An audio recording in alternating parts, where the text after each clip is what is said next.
चाहिए, मतलब चाहिए। फाइनली वो चीज़ मुझे मिल गया, 39 रैंक था मेरा, तो मैं बहुत खुश हुई थी। मैंने हार नहीं मानी, मैं टायर्ड नहीं हुई, मैं एग्ज़ाम दे के थकी नहीं। Hello everyone, welcome to my channel. So video के टाइटल के हिसाब से आप लोगों को पता लग गया होगा, मैं मेरा नॉर्थ सेट का जर्नी आप लोगों से शेयर करने आई हूँ। तो मैं ज्योतिश्री पाणिग्राही फ्रॉम उड़ीसा। मैं उड़ीसा एक गांव से बिलोंग करती हूँ, जहाँ मैंने उड़ीसा के एक स्टेट गवर्नमेंट कॉलेज में मेरा जीएनएम कंप्लीट किया था।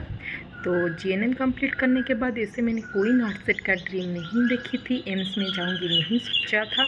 मैं पहले सोचा कि स्टेट गवर्नमेंट में मेरा सिलेक्शन हो जाए, तो मैंने स्टेट गवर्नमेंट के लिए प्रिपेयर किया और उड़ीसा स्टेट गवर्नमेंट का एग्ज़ाम देने के बाद मैंने उड़ीसा स्टेट गवर्नमेंट में सिलेक्शन लिया था।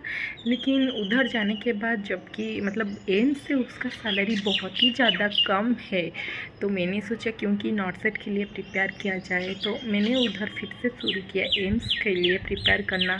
लेकिन आप लोगों को पता ही है कि जीएनएम करने के बाद 2 इयर्स का एक्सपीरियंस चाहिए होता है।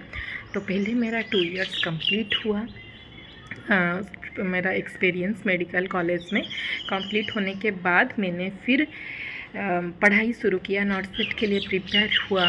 6 महीने प्रिपेयर होने के बाद नॉर्थ सेट 2022 पहला अटेम्प्ट था मेरा, तो मैंने ऐसे ही गई थी अटेंड करने। तो नॉर्थ सेट 2022 में मेरा फर्स्ट अटेम्प्ट था, जिसमें मेरा 2551 समथिंग रैंक था। लेकिन मैं यूआर से हूँ, तो मुझे एम्स भुवनेश्वर नहीं मिला, मुझे एम्स देवघर मिला, तो मैंने एम्स देवघर ज्वाइन कर लिया। लेकिन जैसे कि सबको चाहिए होता है कि घर के पास वाला एम्स मिल जाए, सब घर के पास एम्स में चले जाए, वैसे मैं भी चाहती थी। मैंने बहुत ट्राई किया, पढ़ाई किया, north set 4, north set 5, north set 6, north set 7, सब कुछ दिया, सब एग्ज़ाम दी हूँ, बहुत प्रिपेयर लिया हूँ। मैंने वीडियो देखती थी, बुक से पढ़ती थी कि अच्छा रैंक आ जाए, लेकिन जब सीट आता था तब रैंक नहीं आता था, जब थोड़ा सा रैंक आता था तब सीट नहीं आता था। इसी बीच में मैं एकदम से ऐसे घबरा गई थी, फ्रस्ट्रेटेड हो गई थी कि मैं क्या करूँ, कैसे पढ़ूँ कि मैं घर के पास चली जाऊँ। लेकिन फिर से मुझे बहुत ही मतलब ऐसे लगा कि मेरा क्या गलती है, मुझे उसको सुधारना चाहिए, मैं किस चीज़ में कमी रखती हूँ पढ़ाई में। लेकिन मैंने हार नहीं मानी, मैं टायर्ड नहीं हुई, मैं एग्ज़ाम दे के थकी नहीं कि नहीं, मुझे करना ही है, मुझे इधर से जाना ही है। जॉब के साथ प्रिपेयर करना एक बहुत बड़ा मुश्किल चीज़ हो जाता है। जब हम घर बैठ के प्रिपेयर करते हैं वो एक डिफरेंट पार्ट होता है, लेकिन जब हम मतलब जॉब करते हैं, उसके साथ खुद बाहर रहते हैं, खुद का पर्सनल लाइफ मेंटेन करते हैं, उसके साथ पढ़ाई करते हैं, उसको भी मैनेज करना बहुत एक डिफरेंट पार्ट होता है। लेकिन सब कुछ को ओवरकम करके मैंने बहुत ट्राई किया, और मैं फिर ऐसे सोचा कि क्या तो कुछ तो एक कमी रह रही है, कुछ तो एक गलतियाँ रह रही है, जिसके वजह से मेरा सिलेक्शन रुक जा रहा है इतना कुछ सब कुछ पढ़ने के बाद। तो फिर मैंने मेरा वो गलतियों को सुधारा कि मुझे ऐसे एग्ज़ाम अटेम्प्ट करना चाहिए, ये पढ़ना चाहिए, इस कोचिंग सेंटर को फॉलो करना चाहिए। तो ये सब करने के बाद मैंने फिर अच्छे से नॉर्थ सेट 8 के लिए प्रिपेयर लिया। मैंने सोचा चाहे कुछ भी सीट आ जाए, चाहे कितनी भी सीट आ जाए, लेकिन मैं एक अच्छे रैंक के साथ इस बार सिलेक्शन लूँगी करके मैंने सोच ही लिया था। मैंने पढ़ाई कर रही थी, मैनेज कर रही थी सब कुछ। तो फिर मेरा नॉर्थ सेट 8 का प्री क्लियर होने के बाद मैं फिर मेंस के लिए अच्छे से प्रिपेयर किया। उसके बाद जब एग्ज़ाम दे के आई, एग्ज़ाम तो मुझे मॉडरेट टू हार्ड पेपर लगा था, लेकिन मुझे लगा था कि मैं जितनी पढ़ी हूँ उसी हिसाब से मेरा एग्ज़ाम अच्छा गया है, मैं कॉन्फिडेंट थी रैंक अच्छा आएगा। लेकिन मुझे पता नहीं था कि इतना अच्छा रैंक आएगा। मेरा ऑल इंडिया रैंक 39 आया है इस बार।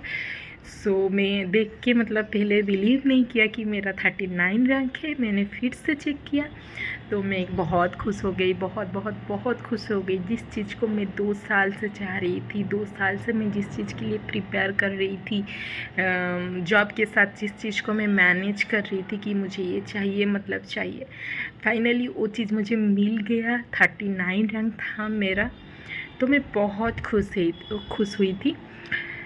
ये था मेरा नॉर्थ का journey, north 3 to north 8। And एक बार सिलेक्शन होने के बाद फिर से 4 बार फेल्योर होके फिर से सिलेक्शन। तो शायद मुझे ये लगा कि मुझे ये करना चाहिए आप लोगों से शेयर, तो आपको कुछ मोटिवेशन मिले मेरे वीडियो से, आपको पढ़ने के लिए मतलब आपको पढ़ने के लिए कुछ मोटिवेशन मिले। आपको इससे नहीं लगा कि हम बार बार पढ़ चुके हैं, बार बार दे चुके हैं, नहीं हो रहा है, हमसे नहीं होगा। किसको लगता है मेरा फर्स्ट अटेम्प्ट में नहीं होगा, को बहुत सारे लोग हार मान जाते हैं कि हम स्ट्रेट में ही रुक जाते हैं, हम नहीं जा पाएंगे। लेकिन ये सब को ओवरकम करने के लिए मैंने ये वीडियो बनाई हूँ कि आप लोगों को इससे कुछ मिले, मोटिवेशन मिले। आप लोग थोड़ा अगर हो तो मेरे बातों को फॉलो करके आप हार ना मानो कभी भी। जब तक है आपका एज, जब तक आप अटेम्प्ट दे सकते हो तब तक दीजिए। डेयर टू ड्रीम बिग, बड़े सपने देखना और उसको पूरा करना ही हम लोगों का एम होना चाहिए। बस सपने देख के उसको आधे रास्ते पे छोड़ देख के अगर हम चले जाए तो सपने देखने का मतलब ही क्या है।